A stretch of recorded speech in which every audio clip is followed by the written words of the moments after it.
বন্ধুরা, আজকে বানাবো টাকি মাছের শাসনাই। মানে আমাদের নোয়াখালী ভাষায় কয় এটারে টাকি মাছের ভর্তা। তো বন্ধুরা, আজকে বানাইম আঙ্গ নোয়াখালী ভাষায় গড়ি মাছ কয়। এইগুলো গড়ি মাছ, ইস্টাত গড়ি মাছ আনছে বাজার থেকে। আর দেশি ধনিয়া পাতা বাছি নিলাম, পেঁয়াজ রসুন, আর এটা হলো গিয়ে লাল মরিচ, আর এটা হলো কাঁডল।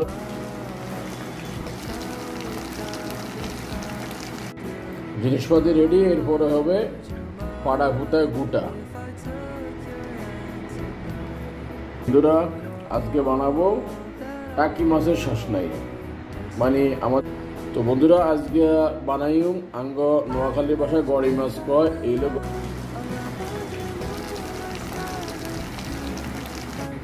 জিনিসপাতি রেডি। এরপরে হবে পাড়া ফুটায় গুটা।